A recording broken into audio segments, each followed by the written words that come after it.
I used to be distracted by kind of the workings of the ego and reliving things to justify or to reposition myself. And what's been happening in the last several years are these kind of movies of faces and also falling asleep. Just face after face after face, nobody I know, and all ages, all kinds of people, all ethnicities, and they're kind of deep in life. And it feels unrelated to anything egoic, like I'm not in them, I'm not in it, I'm not... Keep using the mic. Oh, I'm not making it happen, I'm just witnessing it. And then so it was been happening in meditation, and then I returned to the undoing of being, and then I'm off in more faces. And it happened really strongly 6 months ago with a Zoom retreat I did. There was one passage where it was face after face, and they were so loving. You know, like they were just these beautiful humans. And as you're just describing, it feels less of a veiling of, it has a transparent feeling. Yes. And I don't really know what it means. This happens to you when you fall asleep or when you meditate? When I'm just falling asleep, and then in meditation. Like I've been having these film montages. Yeah. And I think it hit me this afternoon. I was raised in a climate where, you know, there was criticism that kind of came in. And one time I was in an airport line that snaked. It was a long line, and so I kept seeing the same people over and over. This was some years ago, and they looked sort of less than happy, less than healthy, and I was looking at them critically. And it hit me that I could just as easily be blessing them, each person. And so I started blessing each person, and I just felt empathy for whatever had made them that way. So you mentioned a Zoom meeting with lots of people. You know, when you click on gallery view, and you get the thumbnails of, depending on the configuration of your screen, 30, 35 or 36. You get your thumbnails of everyone on the same.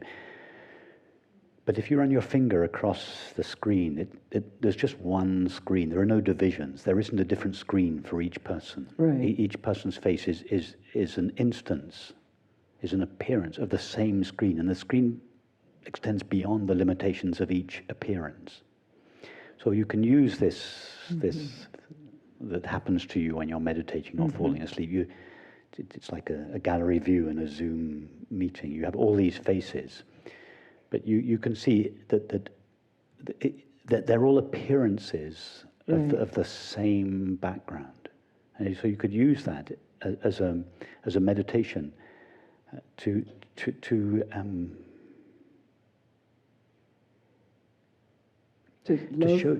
the world. Well, yes, but what is the experience of love? It's the recognition that behind every face is the same being that I am. Yeah. So, and normally we first see the face, and then we decide whether or not to love them. We should first see the being and love it unconditionally. Then we might decide whether we like them or not. It's fine by like. I mean, it's fine. You're not going to be able to become a close friend of everybody. There are going to be differences that sometimes preclude close friendship. That's fine. We don't have to be friends with everyone. We don't have to like everyone. We do have to love everyone. Yeah. So it's beautiful what happens to you in meditation, and you use it as a practice to show you how to relate to people, not just all the lovely, beautiful people that come to these retreats, but the sometimes less than lovely people that you encounter in the airport. before you decide that it's appropriate to put up a boundary and say no to a certain type of behavior or a certain type of attitude, see their being, love their being, because it's your being. It's the being we all share. It's God's being. And relate, feel that one. You can allow this understanding that you share your being with everyone to inform the way you relate with each person. So the way we relate with each person is different depending on the type of relationship we have with them. But each relationship should be informed, even on people we don't like or with whom there are conflicts, that those conflicts should still be informed by this recognition at the deepest level that we share our being. In other words, that we love them. Yeah, it feels like a gift. Having come from criticism, it feels like kind of a healing of that.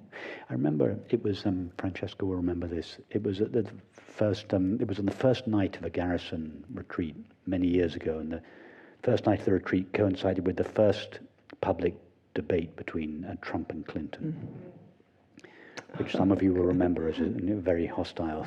Okay, but I was really overwhelmed watching. So we finished our meeting early so that we could all watch it. I was overwhelmed. And in listening to them, I had this overwhelming feeling. They love each other. They love each other. Yeah. They just don't yet know it. Yeah. Why don't they know it? Because their ideas clash. Yeah. And that prevents them from getting in touch with the fact that they both share their being. Yeah. That sharing of being is love. They love each other, but they just don't yet know it. Yeah. And that's true of everyone. Yeah. Yeah, I'm practicing that with the House of Representatives right now.